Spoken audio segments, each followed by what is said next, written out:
Wish I had a car horn. I would have blown that. I'd like to welcome everybody out to the Lake Dallas Independent School District Board of Trustees meeting for June 16th, 2025. We do have a quorum established. All members are present. If you would, now please join the board in a moment of silence.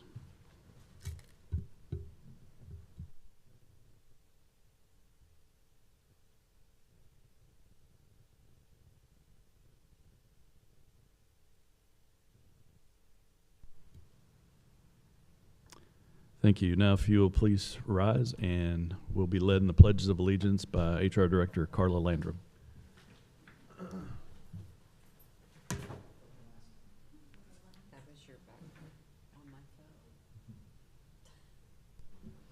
I pledge allegiance to the flag of the United States of America and to the republic for which it stands, one nation under God, indivisible, with liberty and justice for all.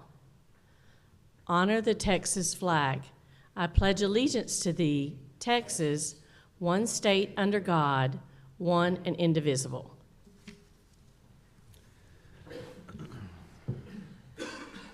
Thank you for that.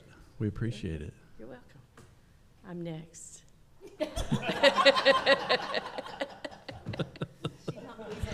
I know. I'm glad she said that because I was going to skip to 4 anyway. If you, all right, we have some introductions. Yes, we do. Ms. Landrum, I appreciate it. Go ahead. Thank you. Good evening, President Stacy, Dr. Brown, and board. It's my honor to introduce the newest member of the Lake Dallas ISD administrative team, Lauren Modica, Assistant Principal of Corinth Elementary School.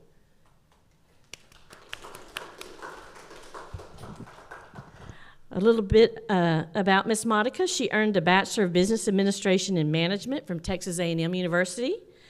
She received a Master's of Human Resource Management from the University of Texas at Arlington and obtained her Principal as Instructional Leader certification from Lamar University. In addition to her principal certification, Ms. Modica also holds EC through 6 core subjects and ESL certifications. Ms. Modica began her teaching career in 2018 as 5th grade math and science teacher at Parkwood Hill Intermediate School and Keller ISD. The following year, she joined Denton ISD's Hawk Elementary School staff, where she worked as a 5th grade ELAR social studies teacher. While in Denton ISD, she participated in the Lead Denton Aspiring Administrator Program and completed her principal internship. Please join me in welcoming Ms. Lauren Modica to the Falcon family.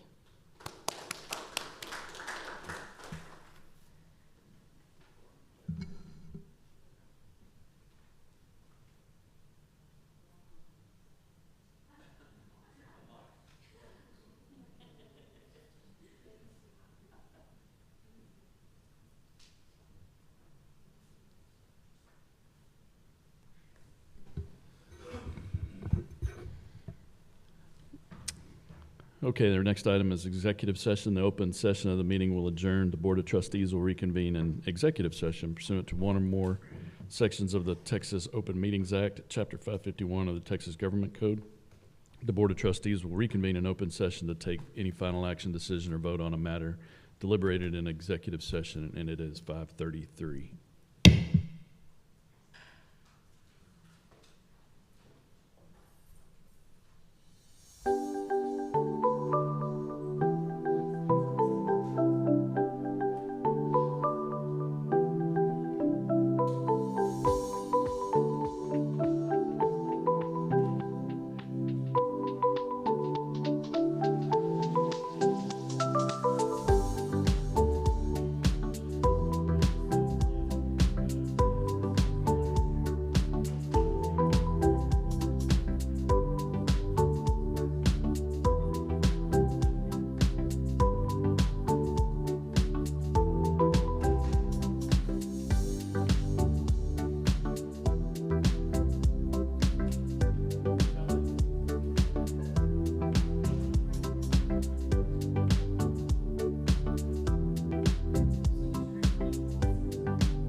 Okay, we are back in open session. Our next item is public comment.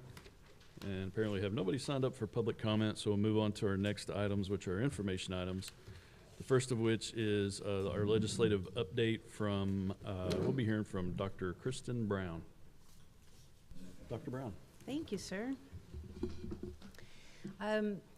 So you have in front of you a packet of about 60 pages, and that's not a joke. In that packet are all of the pending bills for the state.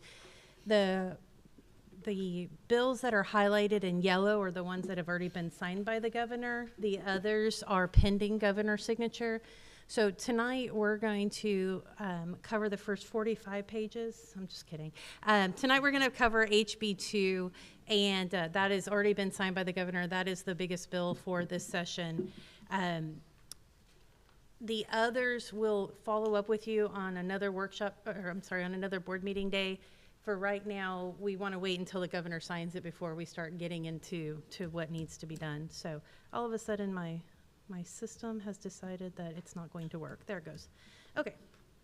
So HB 2, who's clicking? Jerry, thank you. Just going to kind of go over at a very high level the teacher incentive allotment. So Dr. O'Sullivan, Ms. Hahn, Ms. Landrum, campus teams have been working on this, and we are on track for, we're hoping an approval this year. If not this year, then we'll have to resubmit next year. But there was some overhauling of teacher incentive allotment. Once we get our first round approved, then we can take advantage of what TEA is now referring to as the enhanced TIA, which not only acknowledges the teacher's level of performance, but it also includes the principal and includes principals in that performance evaluation as well, and allows us to use some of that funding to assist in paying our principals who are leading the campuses. The other thing is that it does change. Instead of doing across the board raises for staff, it moves a school district to performance pay, based pay. So that's upcoming. That does not impact us right now because we have not received our initial approval, but we are continuing to work through that for our teachers. The next one is teacher pay. Teacher pay for school districts our size. Teachers that are that have 3 or 4 years of experience will be receiving a pay raise from the state of Texas, funded by the state of Texas, for $4,000 per year, and any teacher with 5 or more years of experience will be receiving a pay raise of $8,000 per year. That is funded through the teacher retention allotment. It is a separate allotment. It's about $1.7 million for about 50% of our staff members. The amount that the teachers receive must be included in their salary, and it must be reported to TRS as creditable salary for retirement purposes. And so we are in the process right now of evaluating which employees qualify. TEA just put out last week a definition of what classroom teacher is. And so our PEMS, HR, and CNI department, we're working on finding out what, on our side, who those people are that qualify based on their job assignments. And then we'll be planning for that accordingly. The next one that is part of House Bill 2 is the support staff pay. In addition to teachers, there's an allotment that is funded at $45 per ADA for students. It has to be included in staff salaries other than administrators. So you can see some examples that TEA has provided, teachers' aides, counselors, custodians, nurses, et cetera. But anyone that is considered an administrator, principal, assistant principal, district level director, that type of position, are not eligible to receive any pay from this. The state provided us with the $45, which works out to be approximately $130,000. So significantly different than the $1.7 million that we're receiving for teachers, but we are working on who qualifies for this and what that raise may include. And we'll give you guys updates on that when we receive it. The next one is the early childhood allotment. A little bit of misinformation that is going around is that the state is now fully funded pre-K. That is not correct. What they did is they took the existing early childhood allotment and they are funding school districts that have full-day pre-K at the full-day amount, and then after that, they're reallocating what's remaining back to the school district. So it's actually not, it's not actually an increase in funding, it's a reallocation of some of the funding that we already have. We've seen an increase in our pre-K enrollment just based on our recent activity, so we do anticipate increasing the funding we receive, but it's not extra money. They you know, the old magic trick where you put the ball under the cup and you mix it around? That's what the state did with that money. So the next part is a early literacy intervention allotment. The state will be providing $250 per student who needs early reading intervention. There's a cap at 10% of the district enrollment. There is also a requirement that if by the year 2030 there are still students that need this reading intervention, the funding will be taken back to the state level, and the school districts will be required to continue the services and fund that directly. There's also a new facilities report that is required. So districts are now required annually to report the facility data, the square footage, the enrollment capacity, the usage of that facility, as well as whether we own it or lease the facility. And then TEA is charged with compiling that and publishing a statewide facilities report. So we'll be evaluating all of our facilities and matching this once we get some guidance from TEA what that looks like. We did receive an increase in our small mid-size allotments from 0.00025 to 0.00003. Big money there. It actually results in about $200,000. This funding is available to school districts that have less than 5,000 students enrolled. Once you hit 5,000 students, you no longer qualify for that funding amount. The bilingual allotments, they made some changes in terms of the methods and alternative methods allowed for school districts. One of the things that's really going to help us here is that last bullet that funds may be used for bilingual teacher salaries. Up until now, we have not been able to use our bilingual funding for teacher salaries, and so that will assist us in freeing up some other funds throughout the district if we can use that first for our bilingual students. The school safety allotment increased. It doubled the amount, so we have $20 per ADA for students, and it went from $15,000 to $33,540 per campus. That increase is a little over $100,000 for Lake Dallas ISD, so we're thankful for that. And they also created an allotment for basic costs. So the allotment for basic costs is $106 per enrolled student, and you can use that for transportation, retired teacher hirings, health insurance, payroll taxes, utilities, just about anything that you need to account for the increase in inflation over the last couple of years.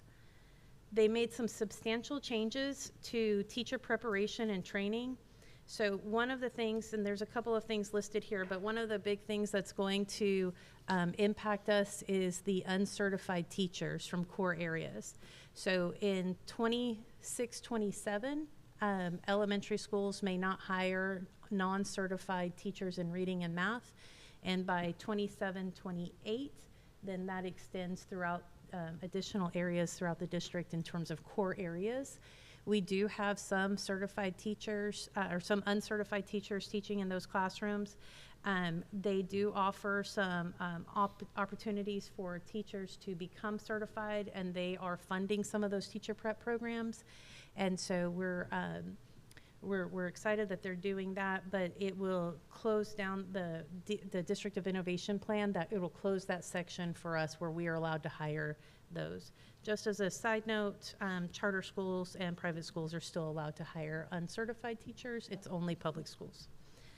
The partnership programs, you guys know, we've been working with our Grow Your Own at the high school. We've had that for several years.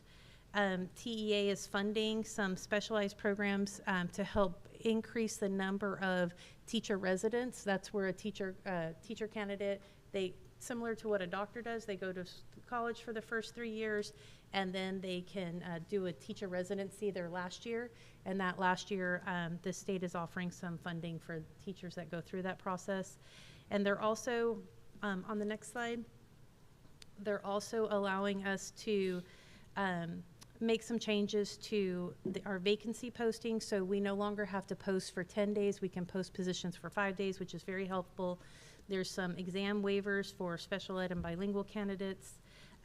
If someone fails the bilingual exam, they no longer have to retake the full exam. They are only going to be required to take the one part of the exam they failed. So those are all things that will benefit us in the long run. The classroom management, HB6, this has been changed significantly. Teachers have always had the option to request that a child be removed from their classroom if they're disruptive or for discipline purposes, but there was a required committee that was in place, and the committee would meet and review the incidents, and then they would make a recommendation in terms of whether or not the child should be removed. So this does away with that provision. Teachers are now permitted to remove persistent disruptive students without prior documentation. It does require parent notification and a reintegration plan, and it does require teacher consent for the student to be placed back into the classroom. The student is also given the opportunity to appeal that decision and be placed back into that. They can appeal to a placement review committee or to the threat assessment team, depending on the situation. A lot of these things, we don't know the how it will happen yet, so TEA will provide us with guidance as to what that looks like, hopefully sooner rather than later. So there's an extensive list of changes in special education. There's some things about students graduating that they can achieve the Distinguished Achievement Plan with their IEP. There's a lot of compliance training. It also allows dyslexia students to be eligible for the dyslexia allotments. That wasn't always the case. I know that's odd, but that's a thing.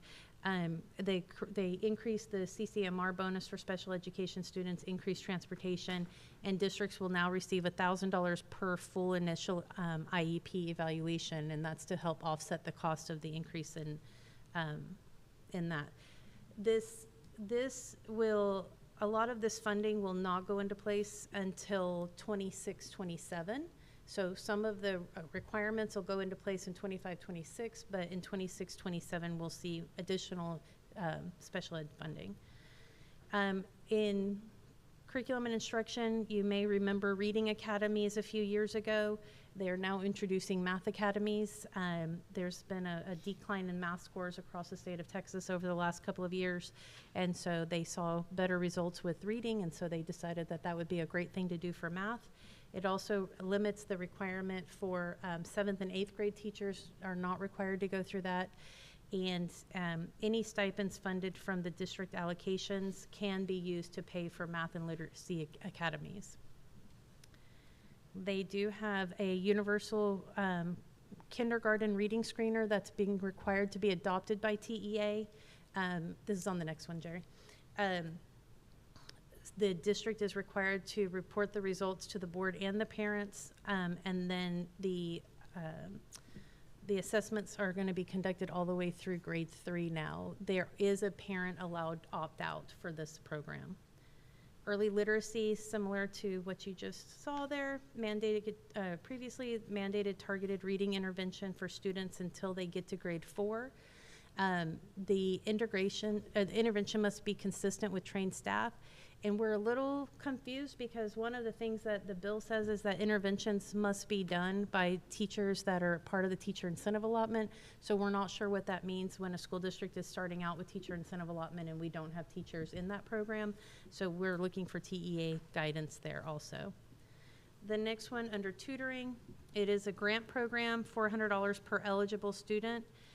Similar to the other responsibility, if the student does not make progress within the time frame, then the shift of responsibility in the 2030-2031 responsibility starts for the school district, and the district must notify all parents of eligibility. Pre-K, so our pre-K partnerships we've been working on building. We have the five child care centers that are interested in participating. This does change some of the requirements. It does change the spend, so we are required to flow through 85% of the funding directly to the child care center. And if we, districts that are charging tuition for pre-K are no longer allowed to do that unless they have pre-K partnerships and they show that they don't have any slots available in those partnership programs. For any campus that is rated a D or an F for 3 times in 10 years, there's a new designation called a resource campus. This is another, we're not sure how they would do this. We don't intend to be in this category. However, if for these campuses, 50% of the teachers must hold a TIA designation. Again, very interesting. If you don't have TIA designated teachers apply, we're not sure how that works. So we're looking forward to TEA explaining that to us. The next category is additional school days. So they did reduce the additional school day funding availability. Previously, you were required to have 180 days of school. They've reduced it down to 175. They've included middle schools. This is funding that allows you to pay for 30 half days of remediation. So essentially, you can fund your summer school program. So we will be exploring our eligibility and looking at our calendar this year and next year to see if we can qualify for this additional funding. And then the last one is CCMR. Quite a bit going on there. The biggest thing there is that the state will require that school boards adopt a outcome-based goal-setting process. TEA is required to adopt it, and then we will have to report on our outcomes annually and meet those goals.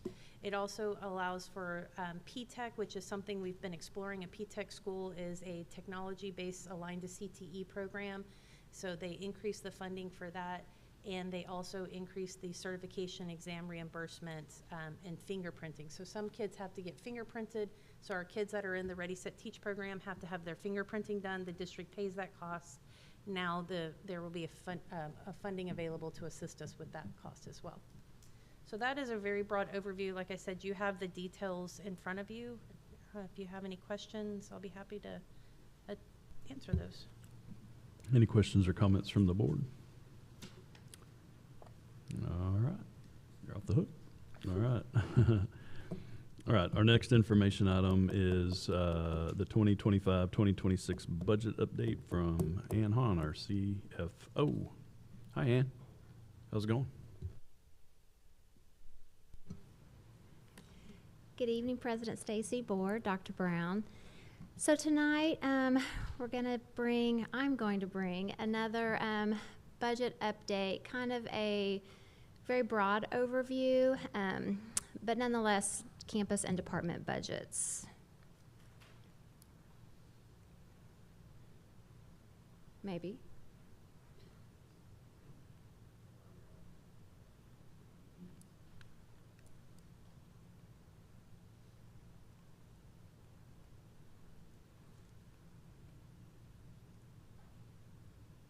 Oh, I got it. Sorry about that. Okay, so just kind of a overview of the budget calendar that we started talking about last month.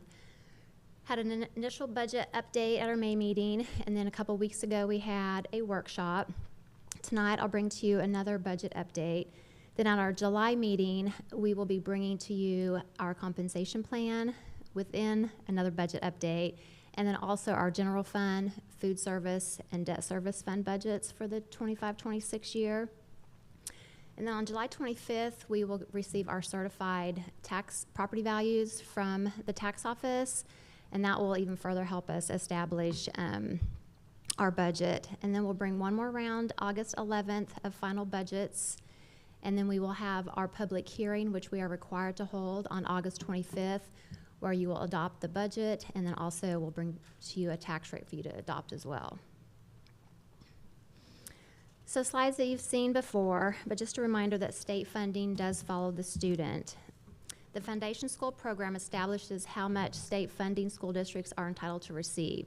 And there are several factors that play into this, and those include district characteristics, student characteristics, and number of students in attendance, or the average daily attendance. Some of the programs also factor in number of students in actual enrollment, and our Career in Tech uses a full-time equivalent students for our funding for CTE dollars. Some key Texas school finance points. For the first time since 2019, the basic allotment has now been raised. An additional $55 was added, so for each student, it's now $6,215. And also a reminder that TEA does calculate the state maximum compressed tax rate. It's not a district determined, that's determined by TEA.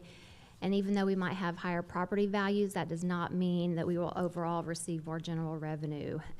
But again, that will be determined once certified property values are received. And then also Dr. Brown did touch on some of these, but there will be the new allotments for teacher compensation and basic cost.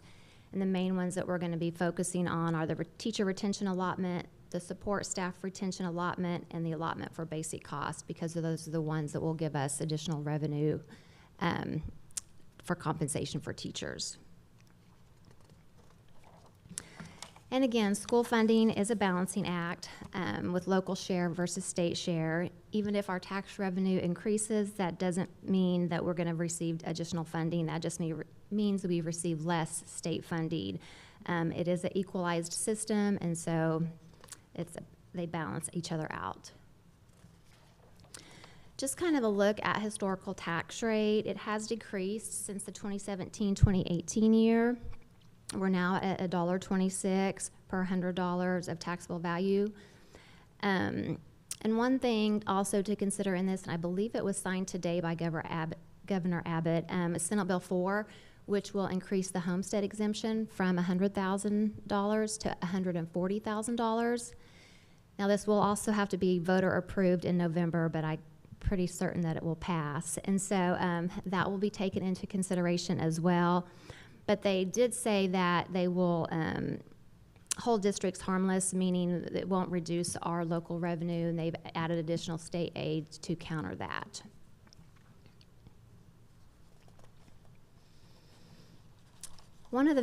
Continuing on with Texas school finance key points, district budget is largely tied to staff. Our payroll budget consists of 80 to 85% of the overall budget.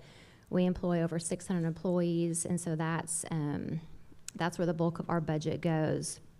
And then also the budget is partially restricted by state and federal rules. We have to stay within the guidelines that they give us and follow that. And I think we've talked to you in the past just about costs that are kind of out of our control that increase, but those consist of property insurance, utilities, and then the appraisal district cost for collecting our taxes. Those are costs that we don't have any control of, and we're anticipating those to increase for this coming year. Tonight we'll go over a review of the campus budgets. Just a reminder that campus budgets, their allocations are based on enrollments, and that we did use the projected enrollments that I brought to you last month, and those were very initial numbers, not factoring in pre-K. So once we get firmer numbers with all of our pre-K enrollment, we will possibly revisit these, and if we need to make any adjustments to campus budgets, we will definitely be doing that. But again, their budgets are based on enrollment and then just student population and needs.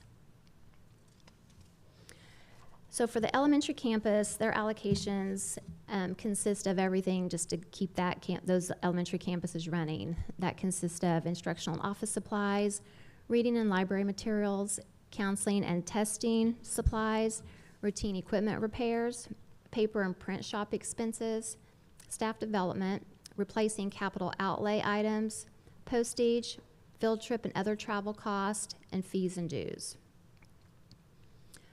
For the middle school campus, it's everything that we consider for the elementary campuses, in addition to expenses for choir, drama, and increased supply needs for additional electives in their science, math, technology courses, increased cost for student travel, their cheerleading team, also the career and technology courses that they offer, and then increased costs associated with their UIL competitions. At the high school level, it's all of the elementary and middle school, in addition to the following: additional career and technology expenses at the high school, their cheerleader and high steppers, auditorium expenses, any costs to utilize and run the auditorium, increased cost associated with UIL competitions and other co-curricular expenses, and then cost associated with additional class electives, criminal justice, engineering, drama, their vocational ag program, fire academy, and then any new strands that they have offered. And then also homecoming and graduation each year. Campus expenditures that are budgeted by other departments consist of salaries and benefits. Payroll is budgeted at a district level. It is not a part of any campus or department budget. That's budgeted centrally. All athletic expenditures are budgeted by the athletic department. Custodial supplies and maintenance needs are with the facilities department. Food service is the child nutrition department. Technology and IT needs are the technology department. And for the district copiers, we're under a copier contract, and then the band department has budgets their needs. So the allocations are based on a per pupil amount. And we start at the elementary school with $112, and then that increases, as you can see, a little bit for middle school to $117, and then high school is at $151, and that's just based on all the various activities and whatnot that the high school has. Then there's also additional allocation for special pops at each campus, and those include special education, bilingual, economically disadvantaged, gifted and talented, and then their career and tech expenditures at the high school and middle school. So here's a look at the campus budgets, again, based on enrollment, an initial enrollment of around 3,600 kids. And that's estimating from where we were at this year, around 100 kids, a decline of 100 students. And so you can see that's decreasing most of the campus budgets, with the exception of the middle school. There was a slight increase at the middle school, but overall a decrease for the campuses of $23,707. But again, we will be revisiting this once pre-K numbers are more firm and we have a better feel for exactly where those numbers are, and if we need to go back and make adjustments for the campuses, we will. Looking at non-payroll expenditures, starting at the top, the first several, instruction down through health services, those are all kind of at a campus level, and so you see a decrease across the board there due to the decrease that we were anticipating for enrollment. In student transportation, we feel that we can keep the budget the same. With the changes made to the bell schedule for next year, we're hoping to see fewer routes and therefore possibly less breakdowns, maybe save on the maintenance and repair of some of the vehicles, since we won't be utilizing as many buses with the bell schedule change. In co-curricular, extracurricular activities, that is mainly, increase is due to the athletic department. Previously, meals and tournament expenses had been paid with activity counts, and now that's going to be moved into their local budgets. And then also general administration, we're anticipating a slight increase there. Our public relations is also budgeted in general administration, and this year there was a big increase just in advertising, trying to get students to come into Lake Dallas. We hosted the Big Falcon Fair for the first time, and so additional expenses from that we're wanting to continue into next year, so we're going to increase general admin budget just a little bit. Plant maintenance and operations, that one's kind of hard to gauge. That's going to include our utilities, property insurance, and then also with the opening of the new career and tech building, we're not sure what utilities are going to be for that. So we did an initial 10%, I think, for utilities, but until we get a definite, we're still waiting on property insurance. So once we get that, maybe look into the new facility buildings and see if we can guesstimate utilities on that. We might come back or raise that a little bit. Again, these are just all preliminary numbers. Security and monitoring, that's a big one with a decrease of almost 77%. So that is due to currently this year all of our SRO officers are contract services, and so it's actually within the security budget. Moving into the 25-26 year, we will hopefully be fully staffed with our own police department, and so that money will shift to payroll. So we'll still be budgeted, it's just not going to be budgeted at the department level. It will be, like I said a few slides back, that centrally we budget for payroll, and so those funds will be budgeted in payroll for the new police department, therefore lowering the overall budget for security and monitoring. Data processing, our technology department, there's a slight decrease there, and that's due to the money that we budget for Chromebook repairs. By going into the new Apple lease, we're anticipating that we won't have as many repairs, and we have the care plan with the Chromebooks, and so I think the first two possibly repairs will be covered, and so we're hoping that we can decrease their budget by around $65,000, since we were hoping that we won't have all of the expensive Chromebook repairs that we've had for the last several years. And then the last few remaining budgets there will be the same. Other and governmental charges, that is our DCAD, the appraisal district cost, again, for them collecting our taxes. So overall, we're anticipating to decrease non-payroll expenditures by around $455,000. But again, these are very preliminary numbers, and so hopefully as these next few weeks unfold, we'll be able to come back to you guys, future budget updates, with any changes that we made. Any questions? Thank you, ma'am. Is there any questions or comments? Nope. We appreciate it. Thank you very much. Okay, our next information item is the 2024-2025 preliminary STAR scores, and we'll hear from Dr. Kelly O'Sullivan. Greetings. Good evening. Good evening, President Stacy, Dr. Brown, and school board members. It's good to be here this evening, and it is a night of preliminary numbers. We're going to talk about 24-25 preliminary STAR scores. We're going to take a first look at STAR scores. This was testing that was just concluded this spring, so they are new. And these scores are based off of student performance only. These do not include the student growth measures yet, year over year. They're just how they performed on these assessments. So we're going to start with just some numbers, and looking at those, we see that our students took 5,632 assessments for STAR in grades 3 through high school. So that's a significant number. We're going to review these scores by grade as well as content, comparing 24 to 25. And then following that, we'll be able to compare this year 25 to the region and the state. We're going to start with reading language arts. And so taking a glance across these bars, we can notice that we see an increase in all 3 grade levels in 3rd, 4th, and 5th grade. For reading, all 3 elementary campuses really made reading a focus this year. And from comprehension to vocabulary and background knowledge throughout the campus, it was an area of work.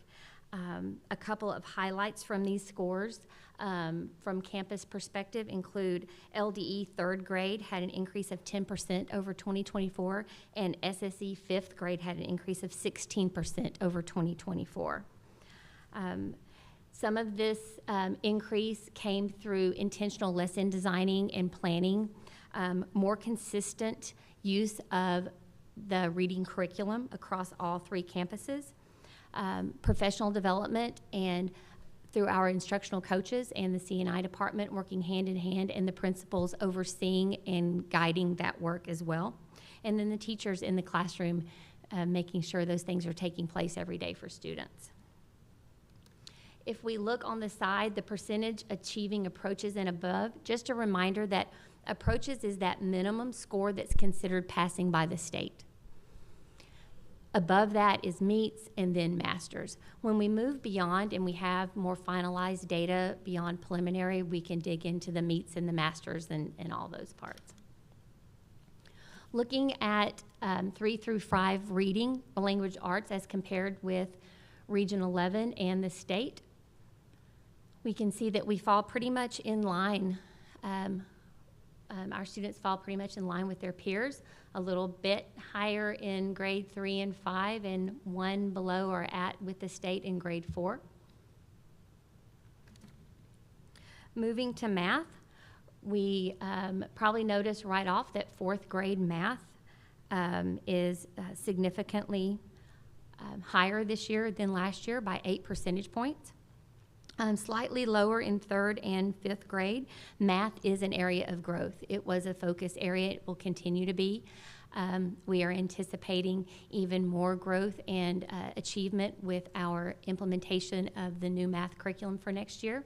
We had several teachers pilot the curriculum this year, and they were able to give feedback. We also started the professional development early on, and teachers and administrators and instructional coaches have gone through that training for the math program in April, and they are continuing that this summer and into the fall. A highlight that is with the 4th grade math is that CE 4th grade math increased 22% over 2024. Comparing 3 through 5 math with the region and the state. Again, they are performing, our Lake Dallas students are performing pretty much in line with their peers, a little bit higher in 3rd grade and 4th grade, and then just slightly below in 5th grade. We're going to continue to partner with Region 11 on professional development and those data-driven instructional strategies to support those high expectations. 5th grade science, a notable increase of 14% across elementary. If we recall, we implemented high-quality science curriculum across all 3 campuses.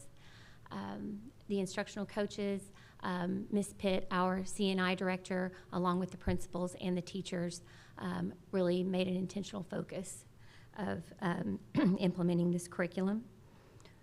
We still have some work to do at 63% and continuing to build on that. Looking across the state and the region, again, our Lake Dallas students are performing in line with their peers across Region 11 and the state. And it is an area of growth across the region and the state as well. Moving to 6 through 8 reading.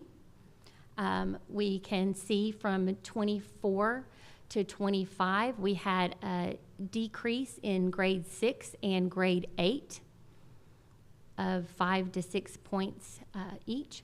And grade 7, we had an increase of 2 percentage points. We implemented curriculum walks this year, looking at how the curriculum was being implemented in the classrooms, what the understanding was, and supporting teachers and the instructional coaches and the principals in what to look for and assessing those progress measures and supporting those students. And we're going to continue those to have higher successful student outcomes. Looking across the region and the state, we can see grade 6 was a little bit below their peers by about 3 to 5%. Our grade 7 students were holding fast, still above the region and the state, and grade 8 just slightly below. We are bringing reading to the forefront. The STAR test, it changed a few years back, if we remember, to the STAR 2.0, where it incorporated writing into the test itself. So there is an extended constructive response that students complete, and it's based on idea development and conventions of writing. So that is an area that we are definitely looking at and assessing how can we support our students and our teachers in ensuring that that writing component is where it needs to be. We know that when students practice writing skills, they improve as readers, and as they improve reading, they improve as writers. Math 6 through 8, it is an area of focus. We can notice the significant increase for our 8th graders of 8 percentage points from 74% in 2024 to 82%. Moving back to 6th grade, we see the decrease of about 9 percentage points. 7th grade, about 4 percentage points. The EOC Algebra 1, still high performing in our students are with a decrease of 1%, but at 98%. The math curriculum that is being implemented is K through algebra. So the middle school will be a part of that as well. We had teachers at the middle school that piloted the curriculum. They also attended the training in April, and they have been excited and really motivated to get in there and to do the work and to make these gains with our students. Looking across the region and the state, we can see grade 6 was slightly below their peers, performing at 69%. Grade 7, again, about 4 to 5% below. And then our grade 8 were still holding strong, performing over last year and performing well above the region and the state. One highlight about our 8th graders, the meets level that is at grade level, above approaches, we had an increase of 27% of meets grade level. That is high achieving, and we had an increase of master's level at 12%. So the students that were moving forward towards and beyond grade level did that very significantly at 27 and 12% gains. Science and social studies. Science, 25 at 72% versus 79% in 2024, and social studies, decrease of about 3% over last year. We'll be able to analyze this data very carefully once we have all the final results, and we have the standards and the objectives, but being able to see questions and responses, we'll be able to dig into that a lot more. We also know that the social studies test is very closely aligned with reading, with the comprehension piece, and we've already started those discussions in the CNI department and with the campus principals regarding the vertical alignment and the support between 6th, 7th, and 8th, how 6th and 7th and 8th vertical alignment will support science and social studies, as well as that cross-curricular collaboration between language arts, English language arts, and social studies. Comparing our Lake Dallas students to the region and the state, they are right in line performing with their peers. So it seems social studies is an area of work across the state.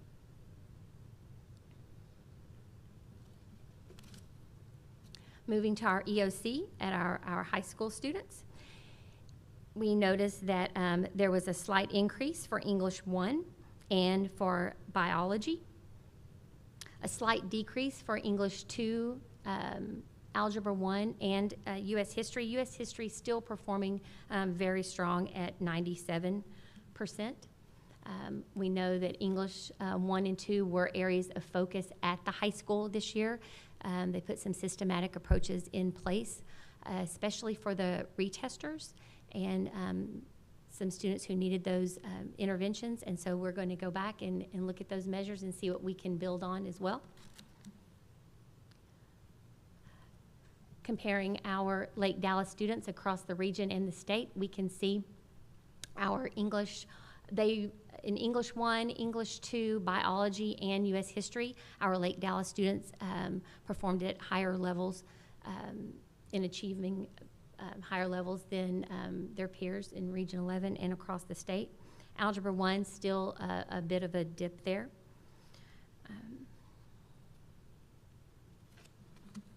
CCMR data, one thing to note, I put an asterisk there because Although all of this is preliminary data until July, CCMR is in a verification window.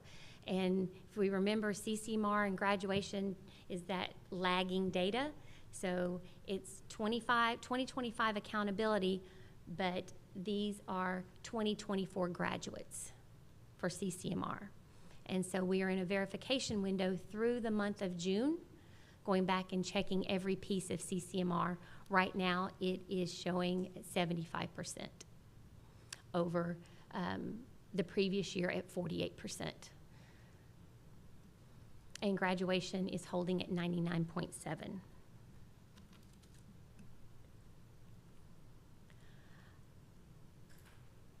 One thing to note, just overall, is it's impressive the amount of professional development that the teachers and the instructional coaches and the principals have been motivated to pursue this summer. I see it all comes across my desk. Dr. Brown sees it. We see it. Curriculum training, math training, literacy training, early childhood training, Apple training. They are going and getting this, and they started in April, but they're doing this all summer long to prepare. So when they come back in August, they are ready. And so that's very commendable that they want to do this, and they're seeing that this improvement is there. And so it's just that systematic approach to implementing that high-quality curriculum, having that professional development, and having that ongoing support in place as well. Any questions? Thank you, ma'am. Any questions from the board? Ms. Collier, go ahead. I mean, I assume you're doing this, but I have a lot of concern in the middle school. Seems like there's not been growth, there's been decrease. But this is still the same test that they took the year before, right? It didn't change. Okay. So I'm going to answer in what I believe your question was going towards. Do we have any idea why yet? Yeah, and it is a concern. In looking at 7th grade showed some growth in reading, 8th grade showed growth in math. Some things that we have put in place are transition meetings from 5th to 6th grade. This year, counselors, administrators sat down and talked about every student coming in from 5th to 6th grade to make sure we know those students. What do they need? Are they achieving at high levels? Do they just need encouragement? Do they need a mentor? Do they need intervention? What do they need to better know them before they get into the classroom and that first assessment hits? So some pieces that were not there before will be there now. Okay. The consistent implementation of the curriculum will be there for math. It was there for science. We're going back and looking at what else is needed, what support is needed for the teachers and the students and the administrators to make sure that the understanding is there for the science as well as for the math, and then also looking at the reading pieces. So there's a lot that is in place now that was not there before. It's interesting that in the reading, your 6th and 8th grade went down, but your 7th grade, I thought that was just interesting, right? Yeah. I mean, it's just slightly, but that's right. It is, and when we have more final data, we'll be able to dig in and say, is this cohort of students? What have they done the previous year? Yeah. We've already started doing some of that look, but it will be a much more in-depth look when we have it all, to be able to see what are the needs of this cohort group. How were they as 6th graders? We see them as 7th graders, so now we can see them again as 8th graders. But also looking at last year's 8th graders versus this year's 8th graders. So there's different ways to look at it and seeing what their needs are.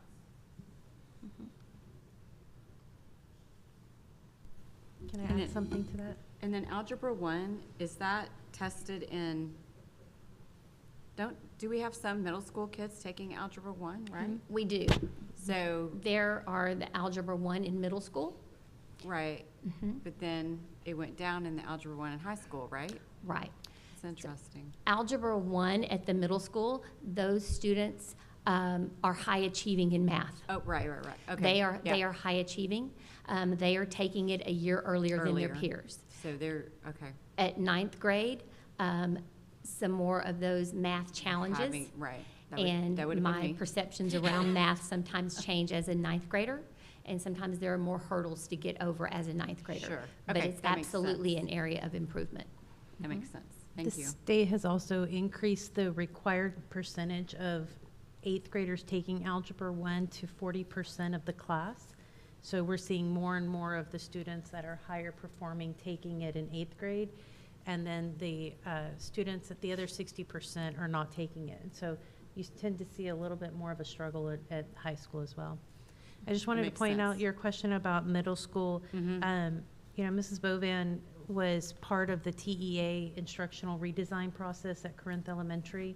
And so she is bringing that work to the middle school. Okay. And that process is not just curriculum, they really dig into tier 1 instruction, but a lot of that training is around coaching and feedback and working with teachers in the classroom. And so she is preparing to bring that to the middle school also. So Dr. O'Sullivan had started that process with the middle school. They allowed us to add the middle school to that late spring, if I remember To correctly. that grant.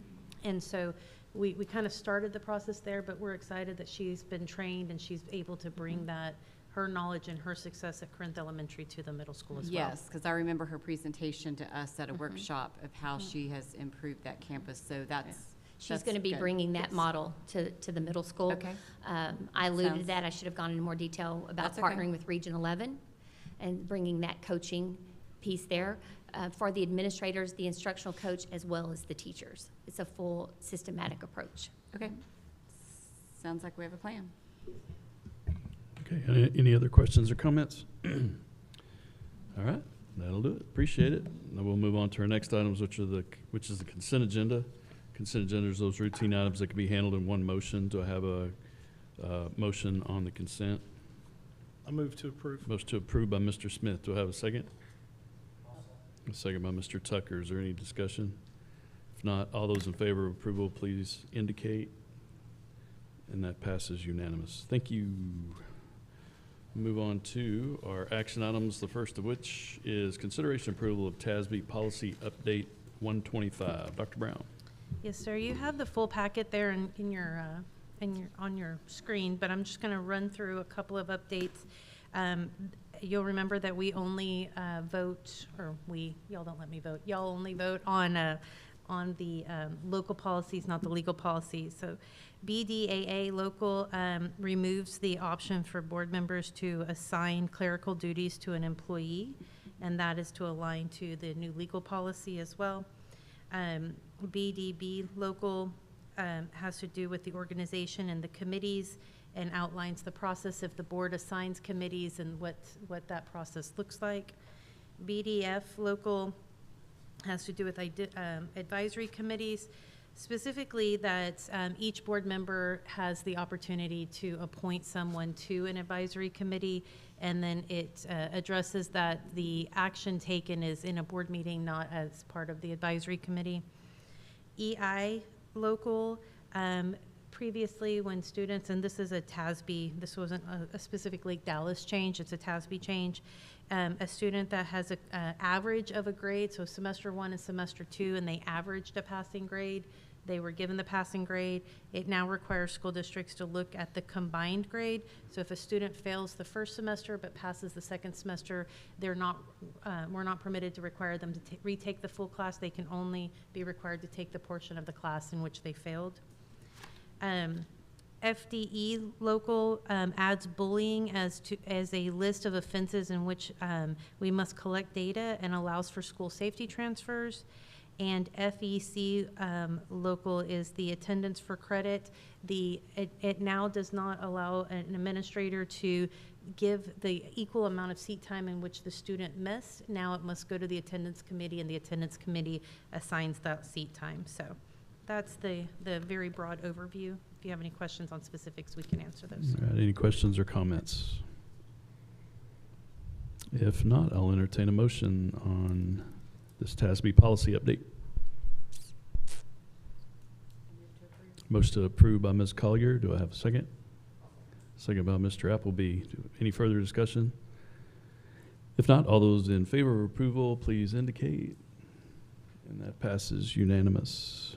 Okay, our next item is consideration approval of TASB Director candidate for Region 11. Dr. Brown. Yes, sir. You have one TASB candidate that's listed there, Julie Cole from HEB ISD.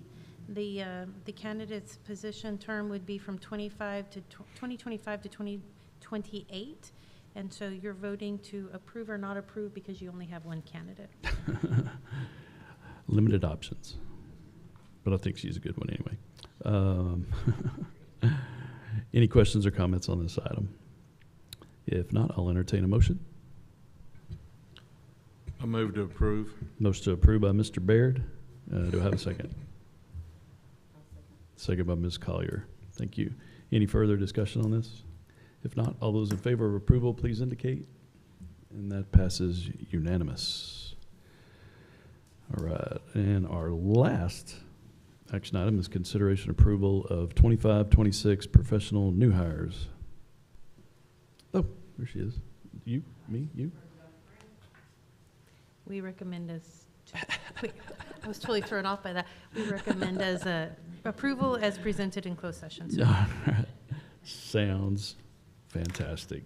Is there any questions or comments from the board? If not, I'll entertain a motion. Who was that? Oh, that was Appleby? Mr. Appleby? Couldn't tell if that was him or Mr. Tucker. All right, I have a motion by Mr. Appleby to approve. Do I have a second? Second by Mr. Bartley. Thanks, by the way. Any further discussion? If not, all those in favor of approval, please indicate.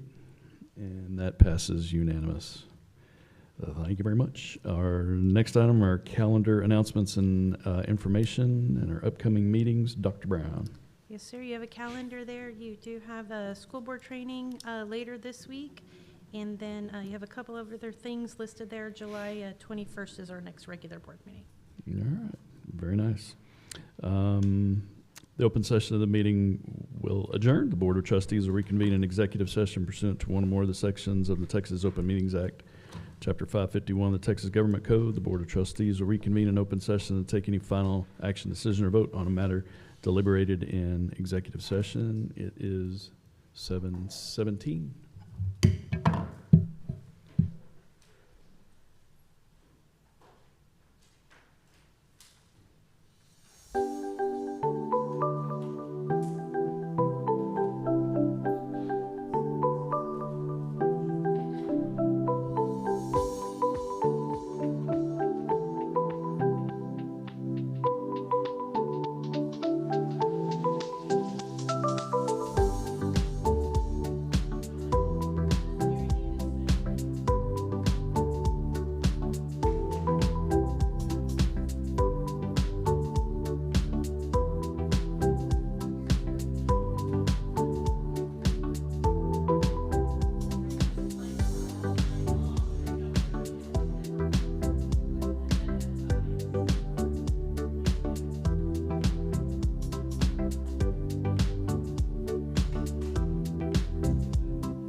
Okay, it is 7:30, and we are back in open session. We do have one action item, and is consider and take action on superintendent contract and compensation. Do I have any questions or comments regarding this item? If not, I'll entertain a motion. I move to suspend the implementation of section 5.1A of the superintendent's contract until the board can accurately assess the increases to teacher compensation resulting from HB2, and that the subject of the superintendent's compensation be revisited no later than September 22nd, 2025. Thank you. That's a motion by Mr. Appleby. Do I have a second? A second by Mr. Bartley. Is there any further discussion? If not, all those in favor of approval of this item, please indicate. And that passes unanimous. Thank you very much. Okay, it is 7:31. We have concluded our business for the evening, and we are adjourned. Thank you.